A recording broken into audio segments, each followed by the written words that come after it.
بسم اللہ الرحمن الرحیم۔ جنید بغدادی کا نام سنا ہے آپ نے؟ سید کیسے ہوتے ہیں وہ سنا ہوا تو مجھے تو اور اب کام کرنا تھا، لیکن اب یہ بھی سنا دو۔ ہمارے نبی کا خاندان دنیا میں سب سے زیادہ مظلوم خاندان ہے، پہلے دن سے کربلا سے ہی ان کے اوپر حالات ہیں۔ سب سے زیادہ حالات ہمارے نبی کے خاندان پر، 72 لوگ ایک ساتھ، اس میں 16 آل رسول تھے، 72 کے قافلے میں 16 آل رسول تھے۔ سید الطائفہ جنید بغدادی کا نام سنا ہے آپ لوگوں نے؟ وہ کون تھے؟ وہ بڑے پہلوان آدمی تھے، بادشاہ کے خصوصی پہلوان تھے، خصوصی پہلوان۔ بادشاہ نے ایک مرتبہ اعلان کیا کہ آج ہمارے پہلوان سے اگر کوئی مقابلہ کرے گا تو ہم اس کو یہ چیز انعام میں دیں گے۔ اعلان، اس کا کوئی مقابلہ ہی نہیں کر سکتا تھا، تو بڑے پہلوان آدمی تھے۔ تو تاریخ طے ہو گئی، ایک چھوٹا سا دبلا پتلا لڑکا آیا اور اس نے کہا کہ میں بادشاہ کے پہلوان سے مقابلہ کروں گا۔ تو دنیا حیران ہو گئی کہ یہ کیا بچہ پہلوانی کرے گا، یہ کیا جنید کو کیا ہرا دے گا ایسا۔ تو تاریخ طے ہو گئی اور سب لوگ میدان میں جمع ہو گئے کہ کیا حشر بنتا ہے۔ تو جب میدان میں اترتے ہیں تو پچھاڑنا بعد میں ہوتا ہے، پہلے پہلوان ایک دوسرے سے ملتے ہیں، الیگ سلیگ کرتے ہیں۔ تو دونوں کی الیگ سلیگ ہوئی، کشتی شروع ہوئی، اور کشتی شروع ہوتے ہی تھوڑی دیر باتی ہوئی، جنید پٹخ گئے اور وہ جوان تھا وہ ان کے سینے پر چڑھ گیا۔ چیخیں نکل گئی لوگوں کی، یہ کیا ہو گیا؟ چیخیں نکل گئی لوگوں کی کہ یہ کیا ہو گیا کہ بادشاہ کا پہلوان پچھڑ گیا۔ اور وہ پچھڑا بھی کس نے؟ پچھڑا کس نے؟ ایک دبلے پتلے چھوٹے لڑکے نے پچھڑا ہے، یہ کیا مسئلہ ہو گیا؟ تو پریشان ہو گئے سب لوگ، چیخیں لوگوں کے نکل گئی۔ بادشاہ کو وشواس نہیں آیا کہ دوبارہ لڑا جائے گا۔ دوبارہ کشتی چلی، دوبارہ پچھڑ گیا وہ، جنید پچھڑ گئے اور وہ اوپر سینے پر بیٹھ گیا، اور بڑا انعام لڑکے کو ملا، اور پورا شہر بغداد جمع تھا اور بڑا انعام اس کو ملا، اور وہ واپس چلا گیا۔ جب فنکشن پورا ہو گیا تو جنید رحمت اللہ علیہ سے بادشاہ سلامت پوچھے، جنید بتا راز کیا ہے، مسئلہ کیا ہے؟ کہا جی بات کچھ بھی نہیں، جب میدان میں وہ میرے سامنے آیا تو اس نے مجھے جب ملاقات کی تو اس نے مجھے کان میں کہا کہ جنید میں تمہارا مقابلہ نہیں کر سکتا، لیکن میں مجبور ہوں، میں سید زادہ ہوں، میں مجبور ہوں اور سید زادہ ہوں، گھریلو حالات خراب ہے، اس لیے مقابلے میں آیا ہوں، میری رعایت کر لینا۔ کہا جی پرواہ نہ کرنا، کہ بس سید زادے کی وجہ سے میں پچھڑ گیا، اور وہ میرے سینے پر بیٹھ گئے۔ تو اپنی پوری طاقت ہار مان گئے۔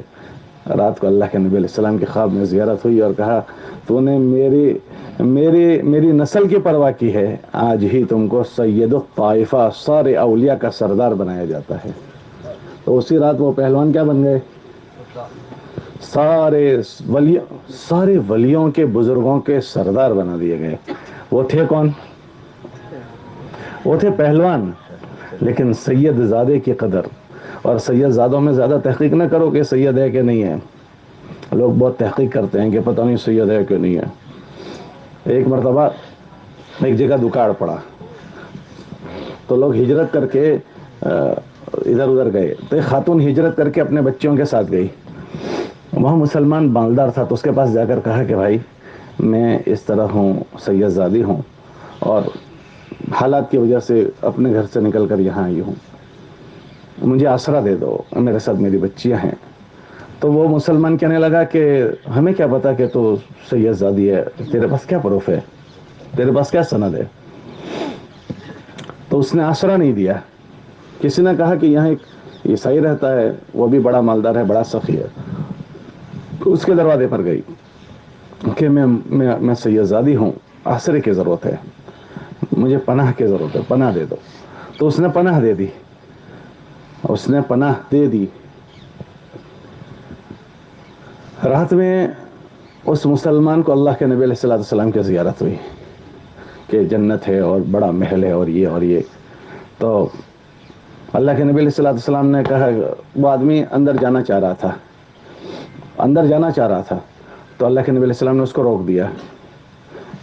تو پوچھا کیوں؟ کہ ایک مسلمان کا ہے. تو اس نے کہا میں بھی مسلمان ہوں. تو حضور نے فرمایا کہ تیرے مسلمان ہونے کی کیا دلیل ہے کہ تو مسلمان ہے؟ وہ صبح میں اٹھا ہڑبڑایا ہوا اور اپنے اس لڑکی کو ڈھونڈنے کے لیے گیا کہ وہ کہاں گئی ہوئی. تو ڈھونڈتے ڈھونڈتے پتہ چلا کہ وہ فلاں عیسائی کے گھر پر گئی ہے. تو وہ وہاں پہنچا اور کہا کہ بھائی ہمارے کچھ رات کو مہمان تھے جو آپ کے وہاں آئے ہیں. کہا جی آئے ہیں. تو وہ مہمان میں لینے آیا ہوں. تو اس نے کہا کہ نہیں وہ تو میں نے ان کو پناہ دی ہے, میرے گھر رہیں گے. کہ نہیں وہ مسلمان ہے تو عیسائی ہے اس لیے کہنا وہ میرے گھر رہیں گے. تو میں نے ان کو پناہ دی ہے, میں واپس نہیں کر سکتا ہوں. تو اس نے آفر کی کہ میں اتنے پیسے دے رہا ہوں تم مجھے صدر کر دے. تو اس نے کہا نہیں بھائی میں نہیں بھیج سکتا ہوں. تو بڑھاتا گیا اور اتنے دے دوں, پھر بڑھایا اور اتنے دے دوں. اتنے بڑھ گیا کہ اس کی بہت بارڈر چھوڑ دی اس نے. تو آخر عیسائی کہنے لگا کہ بھائی جس وقت رات کو اللہ کے نبی تجھے ڈانٹ رہے تھے اس وقت میں بھی وہیں تھا. میں نے بغیر دیکھے آسرا دیا تھا, اب تو دیکھ بھی لیا ہے. اس لیے پروف نہ مانگے کہ کون سید ہے کون سید نہیں ہے. ہم سے جو سید زادوں کی خدمت ہو سکے وہ خدمت کر لینے کی قابل احترام لوگ ہوتے ہیں. وہ زکوٰۃ اور خیرات نہیں کھا سکتے, ان کی للہ سے تعاون کرنا چاہیے. خیر بہرحال یہ تو باتوں میں بات بڑھ گئی. لیکن آل رسول چونکہ اکثر مظلوم ہیں, وہ نہ زکوٰۃ کھا سکتی ہے نہ صدقے کھا سکتی ہے اور اللہ کوئی ان کو دیتا نہیں ہے. حضرت عمر رضی اللہ تعالیٰ عنہ نے اپنے بڑھاپے میں حضرت علی کی بیٹی سے نکاح کیا, سید زادی سے. تو گھر والوں نے لوگوں نے کہا بڑھاپے میں کیا نکاح کی ضرورت ہے کہ تم نے نکاح کیا؟ کہ جی نکاح کی کوئی ضرورت نہیں ہے. پھر کیوں نکاح کیا؟ کہ جی کل قیامت کے دن ساری نسبتیں ختم ہو جائے گی سوائے محمدی حضور کی نسبت سے, سوائے سید زادے آل رسول جو ہے حضور کی نسبت کی ساری نسبتیں ختم ہو جائے گی. اس خاندان سے نسبت ہو جائے اس لیے ان کی بیٹی سے نکاح کر رہا ہوں. ایسی بڑی نسبتیں ہیں یہ. چلیں اللہ خیر فرماوے, اللہ ہمیں ان کی قدر کی توفیق